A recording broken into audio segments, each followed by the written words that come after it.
Y mucha atención, mi gente, Colombia, porque llegó la hora de derrotar con contundencia a esa bandola de derecha que hoy celebra que el Consejo de Estado, que además gana más de 60 millones de pesos mensuales, hayan tumbado el incremento del 23% del salario mínimo vital.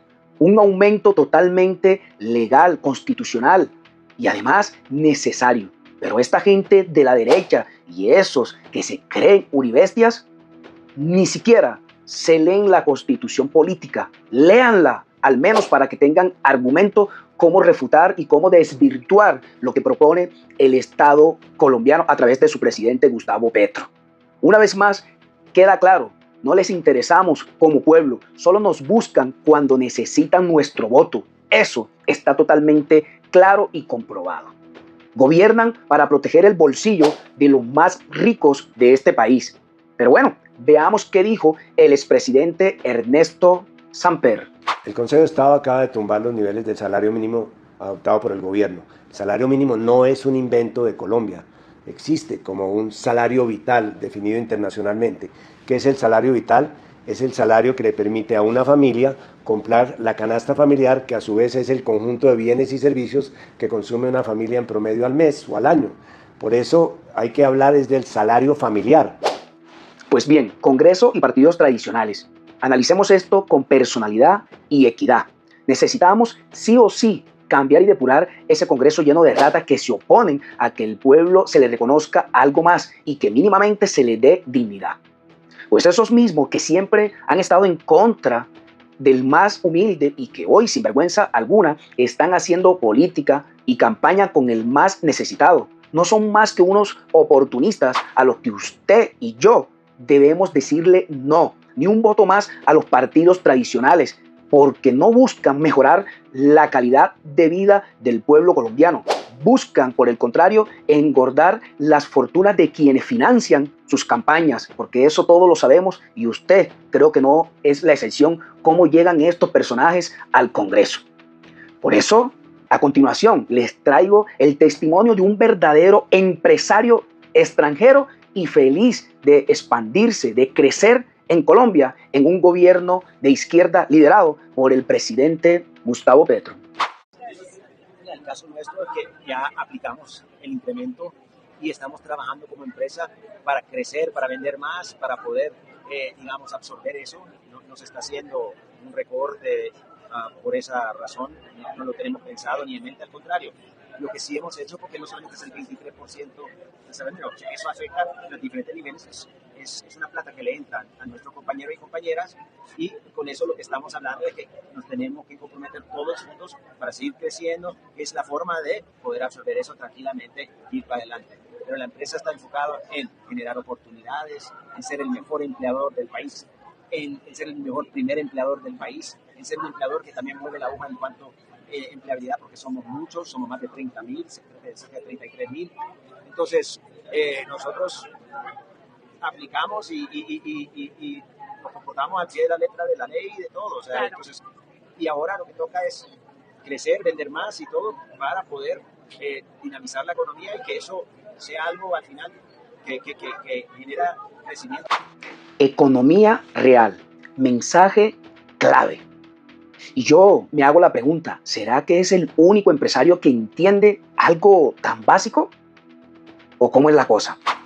Más plata en el bolsillo del pueblo, más consumo, más demanda, más crecimiento, no joda. Basta ya de tanta maldad con el pueblo colombiano que al final es quien los elige a ustedes.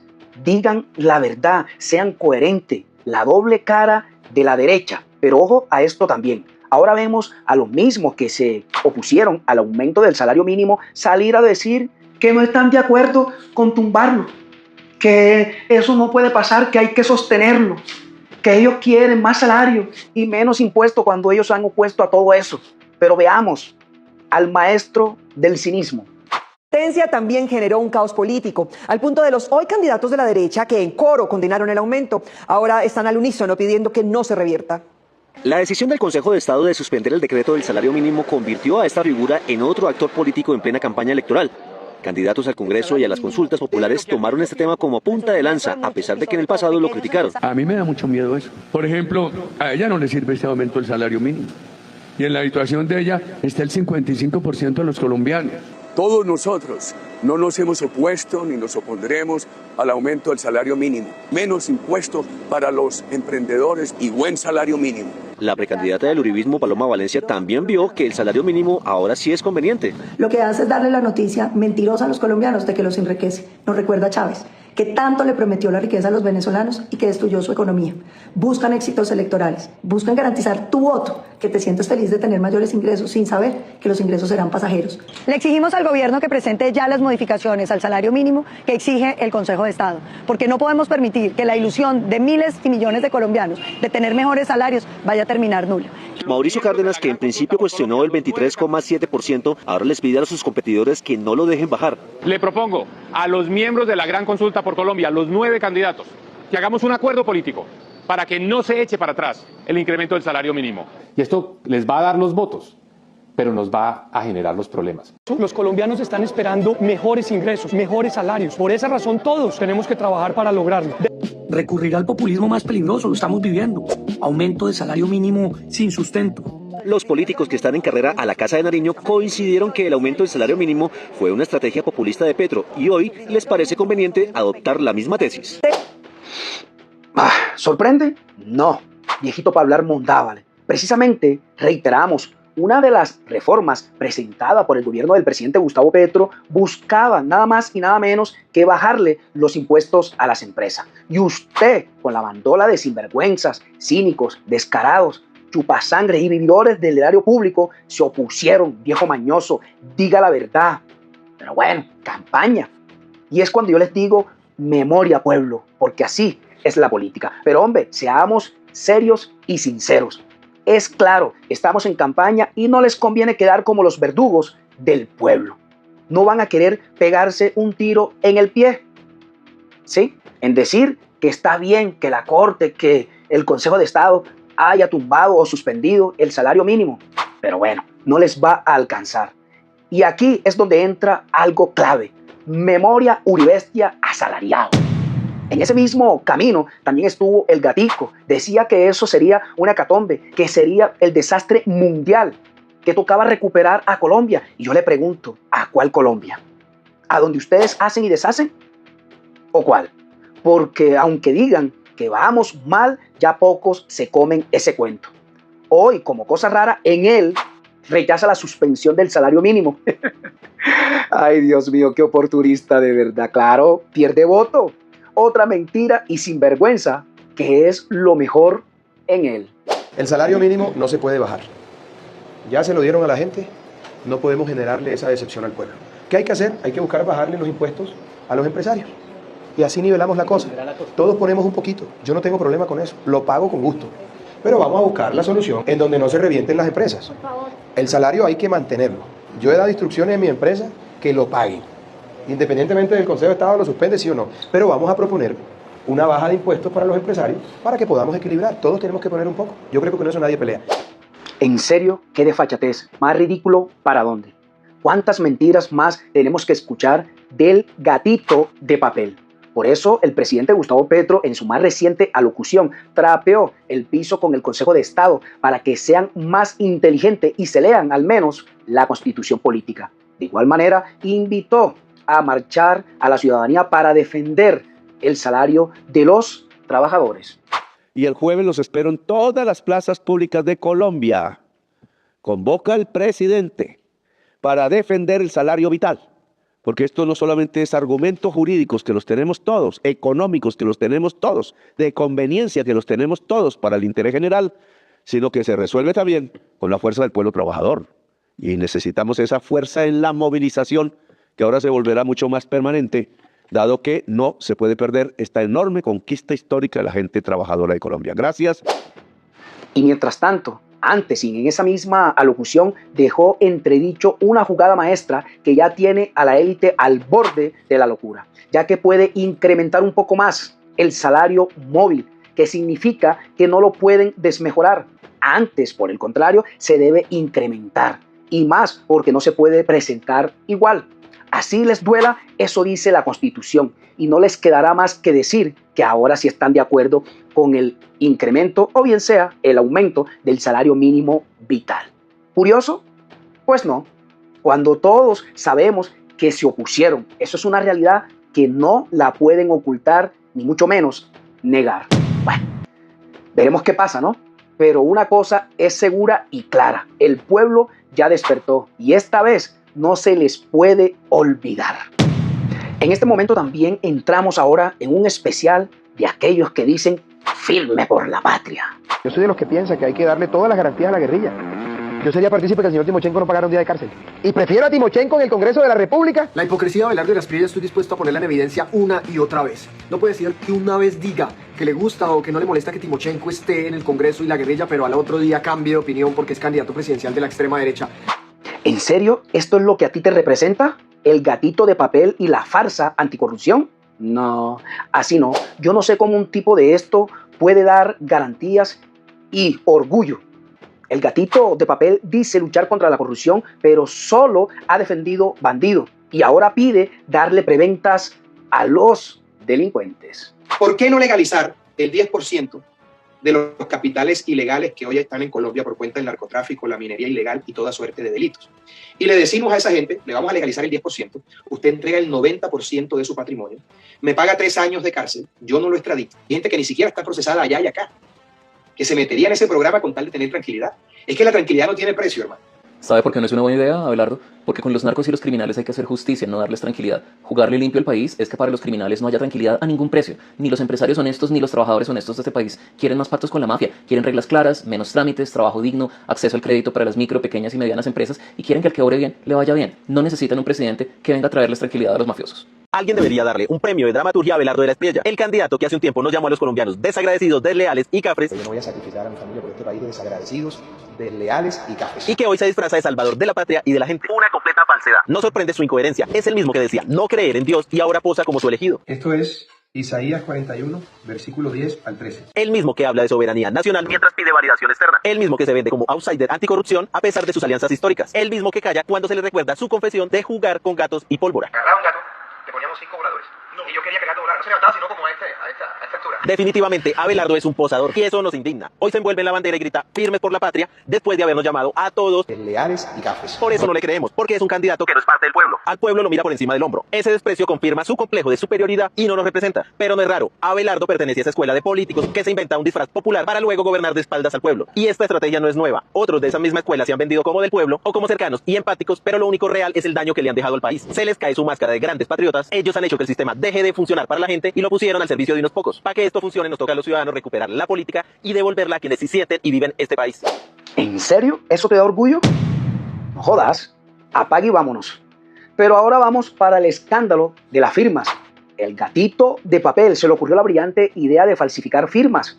Eso anunciaron con bombos y platillos que habían recolectado más de 5 millones. Pero, oh sorpresa, tocó usar mecanismos judiciales para obligar, presionar y someter a la Registraduría Nacional de la República, que ha quedado en evidencia y demostrado que está del lado del establecimiento, para que nos contara de ese bombazo que muchos ya no imaginábamos, que para los medios y la élite no es escándalo.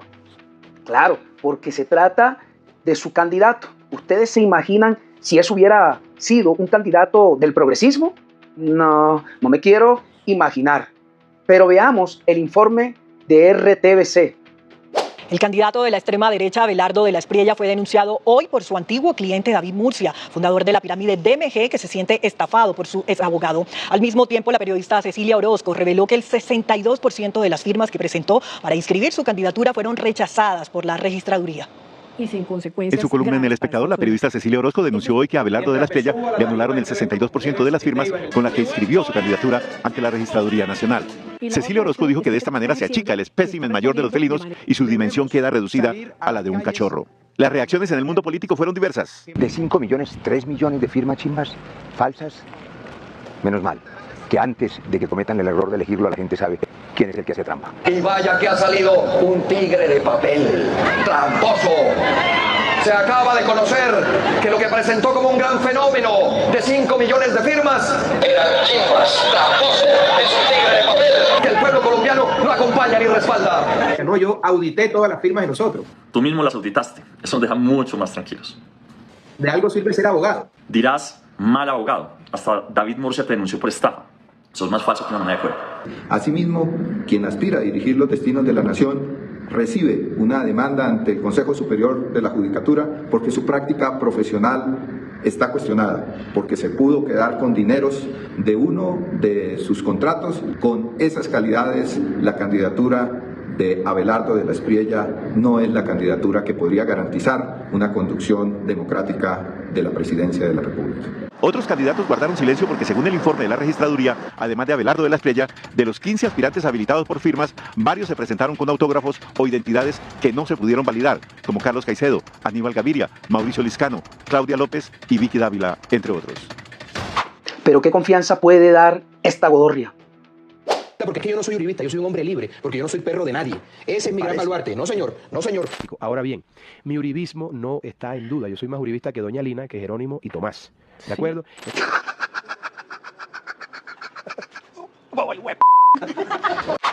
Clasismo y autoritarismo. Pero bueno, una persona que habla mal de las comidas típicas del país, del bocachico en la costa, de la changua y el ajiaco en Bogotá. Con hablar mal de sus enemigos, como si hubiera nacido en el lugar equivocado, reniega hasta del menú criollo. Por ejemplo, ajiaco, porque me parece un potaje carcelario porque es papa y pollo, eso le dan a los presos. La changua. Eso es una cosa que hay que erradicar de nuestra dieta. El día que la erradiquemos probablemente tengamos paz. Un bocachico frito, 3 esquinas y champeta en Cartagena. El tipo llega a hacer alguna cagada a la casa. El problema al final de... O sea, uribista, o más bien uribestia, desmovilízate, estás a tiempo. No le gustan los periodistas que lo contradicen, o más bien que son incómodos para él. Si así es antes de llegar, imagínense después. Ahora bien, analicemos el caso de MG, que seguramente muchos de ustedes ya han visto por ahí, pero que además confirma responsabilidades que incluye directamente a la derecha y el que no puede faltar, el gatito de papel. Por eso es preocupante lo que revela David Murcia Guzmán, que ya es la segunda vez que habla después de 18 años de silencio y tortura, gracias a la derecha. Él asegura que el gatito de papel lo robó y que por culpa de él y del gobierno de turno de ese entonces, muchas personas vendieron sus bienes y que además también murieron esperando ganancia. Pero veamos lo que dijo junto a Daniel Coronel. Créditos para Coronel. Y él sale diciendo, es que renuncia a mi caso, que porque yo tenía una supuesta doble contabilidad, porque la fiscalía estaba diciendo que yo tenía una doble contabilidad y que él no sabía esa contabilidad. Y yo, pero dijo la cosa más absurda, lo primero que se le vino a la cabeza, ¿por qué renunciaba? Porque a él se le había pagado precisamente para una auditoría forense. O sea, que si hubiese habido una doble contabilidad y toda esa cosa, pues él era el primero que se hubiera enterado del tema, ¿sí? Y el primero que hubiera dicho, ojo, que esto no se puede hacer, ¿sí?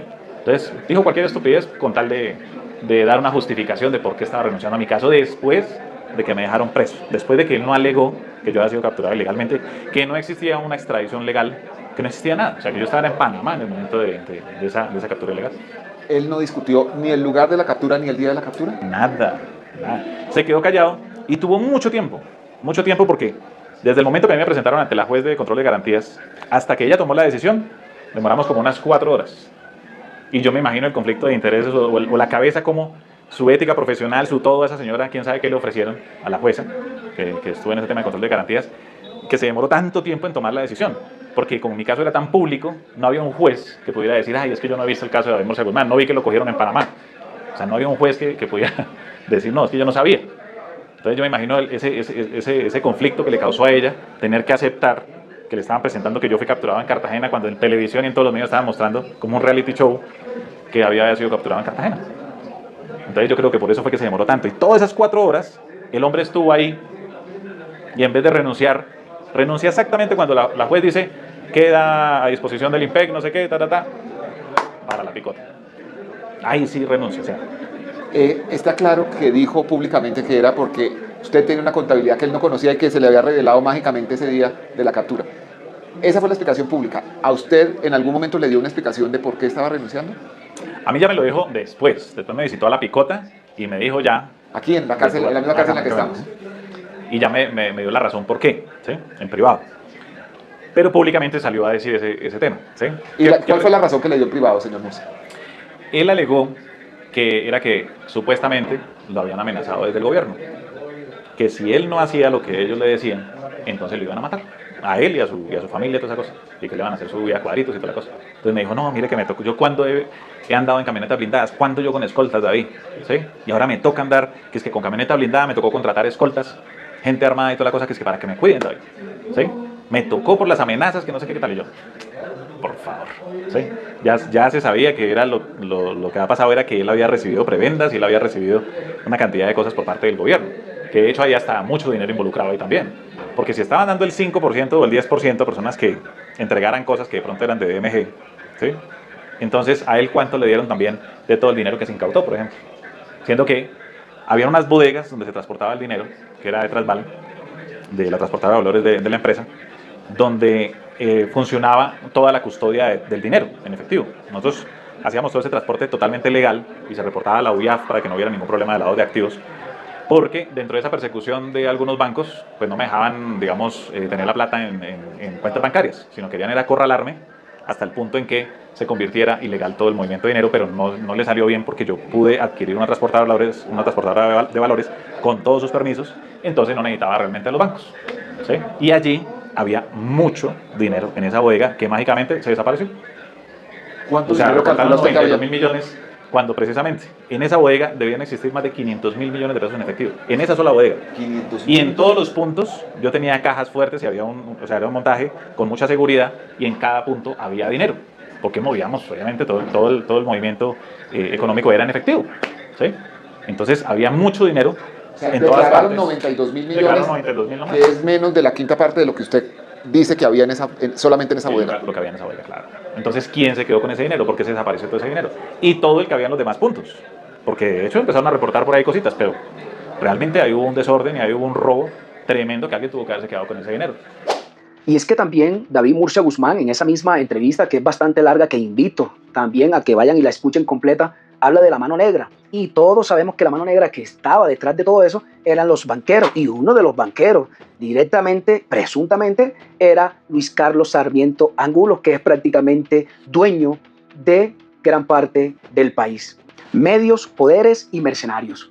Ahora veamos lo más asqueroso y descarado del día. Los disque periodistas tomando partido. Para que le ayuden al próximo presidente, en caso de que no sea Iván Cepeda, a sacar este país adelante. O, Dios no lo quiera, si es Iván Cepeda, a frenarle todas las medidas que va a tomar para llevar este país al comunismo. Por eso me atrevo a sugerir un nombre para la Cámara por Bogotá, Daniel Briceño, un joven que ha demostrado ser serio, responsable y honesto. Para el Senado también hay muchas posibilidades, pero yo creo que el Centro Democrático merece un voto de confianza para que nos ayude a salir adelante del lío y en el caos en el que nos dejaron. Es una lista encabezada por Andrés Forero. ¿Qué responsabilidad puede tener ese cipayo y facho que traicionó a sus electores renunciando al Consejo de Bogotá, en donde fue elegido por 4 años? Por 4 años, señores. Y ahora posa de digno y admirar. No, así no. Verdaderamente que este mundo y la política es dinámica. Pero esto no se queda allí. Veamos esta otra disque periodista en campaña y después tienen el descaro de enojarse cuando se les dice que son activistas del establecimiento. En medio de las campañas, yo no sé, hemos hablado de los jingles, a ver si lo tenemos por ahí, pero creo que el jingle más pegajoso, Oscar, dígame si usted lo ha oído, hasta el momento me ha parecido el de Cambio Radical, que es tan pegajoso que es que me acuerdo. Yo lo vi esta mañana. La del cambio, el cambio es radical, o sea, sí. Pero, o sea, no es que es buenísimo. Acá nos van a cobrar la cuña, pero es que de verdad me parece que dentro de lo pegajoso, esto es lo más pegajoso que hemos escuchado hasta el momento en campañas políticas. Y es que entre ellos y el poder se hacen campaña y luego lloran cuando se les dice la verdad en la cara. No son periodistas, son mercenarios mediáticos y activistas disfrazados. Eso debe conocerlo Colombia. Usted también, que es uribestia, que está ahí, analícelo sin odio. Sí, por lo menos sea transparente, neutral y diga, oye, verdad, está mal. ¿Y qué hubiera pasado o qué pasaría si esto le estarían haciendo campaña al progresismo? Ah, pero alto ahí. Calma, calma, pueblo. Ya que estamos hablando de oportunista, descaro y cinismo, pues vean un claro ejemplo ustedes mismos de cómo se mueven estos politiqueros de mierda, obviamente con la complacencia de la justicia, el poder y los medios hegemónicos. Agua por votos. Análisis y podcast. Los temas de hoy con Jacobo Solano. En Aguachica, Cesar, están cambiando el agua por botes. Hay 6 carrotanques que están recorriendo el municipio, llevándole agua a la gente de los hidrantes públicos para los barrios vulnerables a nombre de las campañas Didier Lobo y Ape Cuello, patrocinado por Víctor Roquén. Víctor Roquén es el dueño de Aguachica, se cree el jefe, todo el mundo le tiene miedo, tiene vínculos en el Catatumbo y es un político, es una maquinaria regional, un mini clan del clan Géneco y también de Ape Cuello. Les cuento la historia, que necesitan los votos para esa plancha. Y este señor es el que manda, tiene la sobrina, es su alcaldesa. Antes también tuvo un hijo que fue alcalde. Y él es el que domina toda la zona, intimida y hace que la gente vote. Y ahora se le ocurrió la idea de llevar 6 o 8 carrotanques para tomar el del hidrante público y entregarle a la gente, llenar planillas, llevan la avanzada, llevan una papayera, les dan agua, los anotan y los tienen en fila listos para votar el 8 de marzo. Días ellos estuvieron aquí en el barrio de La Victoria con unos carrotanques de Ape Cuello que también agua. Nos hicieron firmar una planilla y nos llenaron esto de agüita los poquitos tanques que teníamos por ahí para recoger agüita. Y es que mientras se la pasan creando pánico y odio en contra del presidente Gustavo Petro diciendo que el gobierno nacional abandonó al departamento de Córdoba, y claramente es una vil mentira, porque todos sabemos que el presidente ha enviado toneladas y toneladas de ayuda como corresponde, solo que los politiqueros de mierda se la atribuyen. Estamos ante el problema. Entonces, ante el problema es comida inmediata, reacción inmediata, el ejército, la fuerza pública, la UNGRD entregando mercados sin que le pongan marca política. Una colaboración con alcaldes para que nos entreguen tierra para hacer barrios, para reubicar personas realmente ya en alto peligro, y son miles, y una reforma agraria, porque hay que recuperar, primero que todo, las ciénagas, y lo que hay ahí, por derecho, es de la nación, y se llena de agua si es que no está llena, porque si no está llena y se llena de agua, una parte secamos de una vez. Y mucho ojo también a los que piensan votar por el polémico y bandidazo del tal Lidio García, porque en ese mismo sentido y cinismo está el senador, quien posa en el ojo del huracán por corrupción en el Carmen de Bolívar, de donde es oriundo el buen hombre. Esto por temas relacionados no por acaparamiento de tierras o baldíos, o bien sea nexos con para, no, sino con detrimento en la ejecución, presuntamente, del alcantarillado, que asimismo le va a pasar a muchos pueblos, incluido mi Calamar del Alma. Pero bueno, amanecerá y veremos. Atención, este domingo en Señal Investigativa. El Carmen huele a la burita. ¿Cómo está ese baño vomitando? La corrupción que tiene al Carmen de Bolívar inundado de aguas sucias. ¿Quiénes son los presuntos responsables que investiga la Corte Suprema? ¿Qué tiene que ver el presidente del Senado, Lidio García, y su primo, el alcalde de Cartagena, Dumec Turbay? ¿Qué pasa con el Carmen de Bolívar? Es que el Carmen de Bolívar no simplemente es bonito por la canción de Lucho Bermúdez. Es que el Carmen de Bolívar es un mierdero. Hablan pobladores, líderes y veedores de Bolívar. Cuando él cambió los 3 cheques primeros en Bancolombia, La Matuna, fue al Parque Centenario y se los entregó a su jefe Tuto Majana, el cuñado del gobernador, quien lo esperaba en una camioneta blindada. ¡Viva el Carmen de Bolívar! Es decir, al actual presidente del Senado le habrían correspondido cerca de 3.000 millones de pesos de la plata desviada del acueducto del Carmen de Bolívar. En 2021, un fiscal especializado contra el lavado de activos en Bogotá compulsó copias ante la Corte Suprema para que investigara a Dumec Turbay y a su primo Lidio García Turbay por supuestamente haberse apropiado de recursos públicos. Señal Investigativa confirmó que la Corte Suprema sí adelanta una investigación por estos hechos contra el senador liberal Lidio García Turbay. Sin embargo, ni esa investigación ni la de su primo Dumec han avanzado. Esa es una pregunta que tenemos que hacernos. ¿Quién viene ahora? Bueno, esa es una noticia larga, que espero que vayan y la vean para que tengan un concepto antes de votar. ¿Que por qué pasa eso? Sencillo, no colocan la tubería adecuada para que le quede la barba, presuntamente. Y recuerda siempre no creerme, investigue y corrobore la información en otros medios, no trague entero.